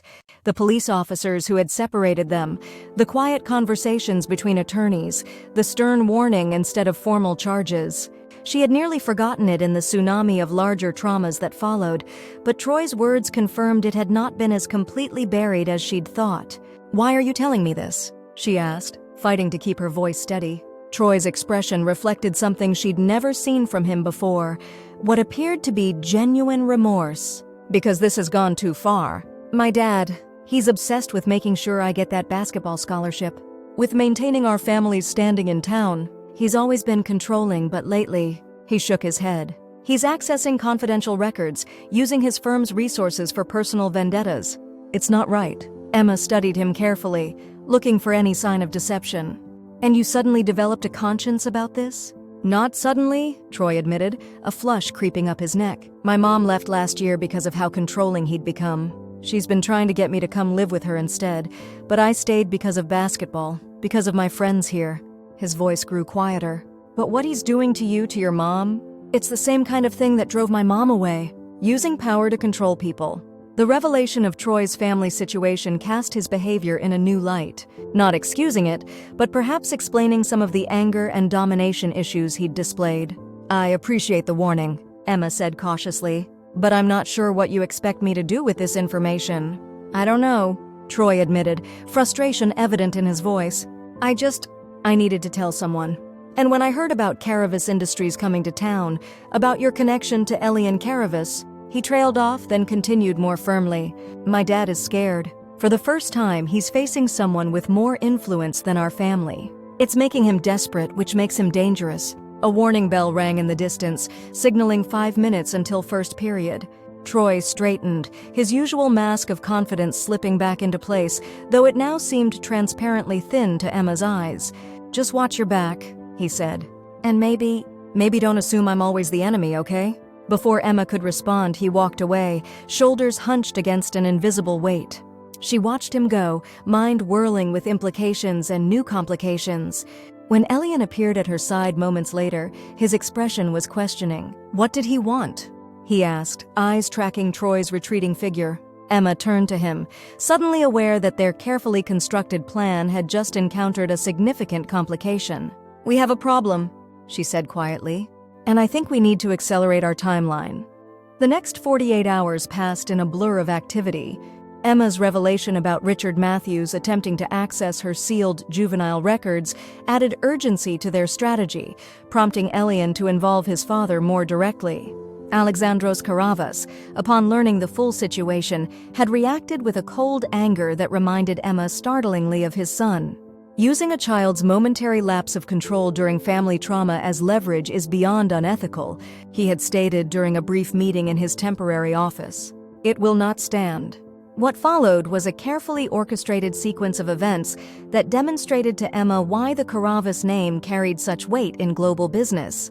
Alexandros made a personal call to the managing partner at Collins & Reed law firm, expressing concerns about potential ethical violations that might complicate their future working relationship as Karavas Industries established regional operations.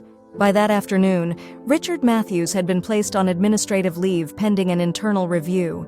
Meanwhile, Emma worked feverishly on her personal essay for the school newspaper, pouring years of suppressed emotions and hard-won wisdom into a piece that acknowledged her father's crimes without accepting them as her inheritance. Melissa's editorial guidance helped shape the raw material into something powerful yet measured, a teenager's perspective on living in the aftermath of public disgrace, on finding identity beyond family legacy. When the final draft was complete, Emma shared it first with her mother, whose tears of pride provided the validation she needed to move forward with publication. The edition of the Westlake Gazette containing Emma's essay was distributed on Wednesday morning. By lunchtime, the entire school was buzzing with the revelation. Emma, who had anticipated cruel jokes and renewed isolation, instead found herself the recipient of awkward but genuine expressions of support from classmates who had previously ignored her. "I never knew," Melissa explained as they observed the reactions from their corner table in the cafeteria. "Most people thought you were just quiet and studious. Finding out you've been carrying this weight all along? It changes how they see you. For better or worse?" Emma asked, still bracing for the other shoe to drop. "Mostly better, I think," Melissa replied thoughtfully. "Your essay wasn't asking for pity. It was about resilience, about choosing who you become despite circumstances. That resonates with more people than you might expect." The most surprising response came during sixth period when Troy approached Emma's desk before class began. Without his usual entourage, he simply placed a folded note on her desk and walked away. Inside was a brief message: "Respect for having the courage my family lacks. Sorry for everything." By Wednesday afternoon, Principal Harrington called Emma to her office. Heart pounding, Emma entered to find not only the principal, but also her mother waiting, both with expressions that gave nothing away. "Please sit down, Emma," Principal Harrington began, her tone professional but not unkind. "I've asked your mother to join us because I wanted to discuss your essay in today's paper." Emma sat rigidly, preparing for consequences, perhaps even expulsion for bringing unwanted attention to the school. Instead, what followed was an unexpectedly supportive conversation. "In my 27 years as an educator," Principal Harrington said, "I've rarely seen a student demonstrate such maturity in confronting difficult personal circumstances. Your essay was thoughtful, balanced, and extraordinarily brave." Relief washed over Emma, though caution kept her from fully relaxing. "Thank you, Principal Harrington. I also want to assure both of you," the principal continued, turning to include Lynn in her gaze, "that Westlake High School judges its students on their own merits and actions, not on family circumstances beyond their control. Your academic record and community service speak for themselves, Emma, and we're proud to have you as a student here." The official endorsement, clearly meant to counteract any attempt by Richard Matthews to suggest Emma was unsuitable for continued enrollment, brought tears to Lynn's eyes. Emma felt her own throat tighten with emotion, recognizing the significance of this administrative support. As they left the office, Lynn squeezed her daughter's hand. "You see? Truth can be its own protection sometimes, not always," Emma replied, thinking of the years they'd spent in hiding. "But maybe in this case, you're right. The final piece fell into place on Thursday when Alexandros Karavas held a press conference announcing not only the official site selection for Karavas Industries' new research campus, but also a community scholarship initiative for promising students interested in science, technology, and humanitarian applications.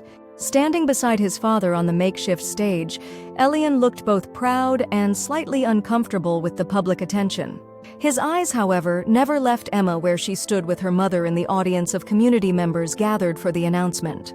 When the formal presentation concluded, Alexandros made his way directly to Lynn, extending his hand with genuine respect. "Mrs. Chen, I understand you're one of the most highly regarded nurses at Memorial Hospital. Our Health Services Division would greatly value your input as we develop our employee wellness program." The job offer, for Lynn to serve as a paid consultant while maintaining her current position, was delivered with such smooth professionalism that only those aware of the underlying situation would recognize it for what it was: a public confirmation of the Chen family's value to the community and to the incoming corporate power, effectively neutralizing any remaining threat from the Matthews family. Later that evening, as Emma, Elian, and Lynn shared a quiet dinner at the Karavas lakeside home, Alexandros joined them briefly. The powerful businessman Emma had seen commanding the press conference was more subdued in this private setting.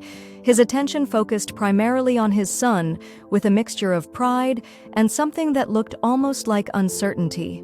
"You've handled this situation with remarkable judgment," he told Elian as he prepared to leave for a business call.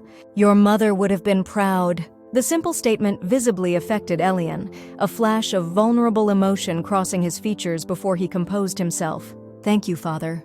As Alexandros excused himself, Emma caught a glimpse of the complicated relationship between father and son, the shared grief that had simultaneously connected and separated them, the formal respect that contained deeper currents of love neither seemed entirely comfortable expressing. It reminded her of her own relationship with her mother. Two people bonded not only by blood, but by survival of trauma, by the shared experience of rebuilding from ruins. After dinner, as Lynn helped the household staff clear the table despite their polite protests, Elian led Emma outside to the dock where they had first discussed the plan that had now come to fruition.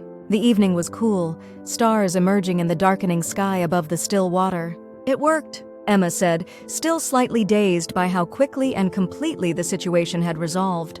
"I can hardly believe it." "Did you doubt it would?" Elian asked, a hint of his rare playfulness in his voice. "Honestly? Yes." Emma laughed softly. "I've spent 3 years assuming the worst would eventually happen, that our past would catch up to us, that we'd have to run again, start over somewhere new. And now?" Elian turned to face her fully, the fading light casting his features in soft shadow. "Now I'm not sure what happens next," she admitted. "For so long, everything has been about survival, about keeping secrets, about being invisible enough to avoid attention. I don't know how to just live normally." Elian's smile was gentle, understanding. "Perhaps normal is overrated. Perhaps what comes next is simply being authentically yourself. Emma Chen, resilient daughter, dedicated student, defender of the vulnerable, writer of powerful truths." The way he saw her, not as a victim of circumstances or an object of pity, but as someone defined by her own choices and strengths, made Emma's heart swell with an emotion too complex to name. "And what about you?" she asked, stepping closer to him. "What comes next for Elian Karavas, secret billionaire, algorithm creator, champion of justice?" His laugh was soft in the gathering darkness. "I'm hardly a champion of justice. I simply wanted to help someone who reminded me that courage isn't about having power, but about how you use whatever power you have." "You changed my life," Emma said simply, the words carrying the weight of everything they'd experienced together. "Not because of your family's resources, though those certainly helped, but because you saw me, really saw me, when I thought invisibility was my only protection." Elian's hand found hers, fingers intertwining with familiar warmth. "You changed mine as well. Before I met you, I was obsessed with my algorithm, with finding and helping people from a distance. It was safe, clinical, a way to honor my mother's memory without risking genuine emotional involvement. And now?" Emma prompted softly when he paused. "Now I understand that real change, real healing, requires proximity, vulnerability, the courage to step out from behind screens and spreadsheets into messy, complicated human connection. His voice lowered, an intimate tone meant only for her. "You taught me that, Emma." The declaration hung between them, charged with all the unspoken feelings that had been building since that first day in the hallway. Emma felt herself drawn toward him as if by gravity, the space between them narrowing until she could see the flecks of amber in his dark eyes, feel the warmth of his breath against her face. "Emma," he whispered, her name a question and a prayer on his lips. She answered by closing the final distance between them, her lips meeting his in a kiss that felt like coming home and embarking on an adventure all at once. His arms encircled her, gentle yet secure, as the last light faded from the sky and stars reflected on the still water around them. When they finally parted, Emma rested her forehead against his, a smile playing at her lips. "So that's what comes next." Elian's answering laugh was full of joy and wonder. "One of many next things, I hope?" And in that moment, standing on the dock with the boy who had seen her true self beneath her carefully constructed shields, Emma felt something she had almost forgotten how to feel. Unbounded hope for the future, not just as something to endure, but as something to embrace. The past would always be part of her story, her father's crimes, her family's fall, the years of hiding and fear, but it was no longer the whole story, no longer the defining narrative of her life. What defined her now were her own choices, her own courage, and the connections she had forged not despite her past, but partly because of it.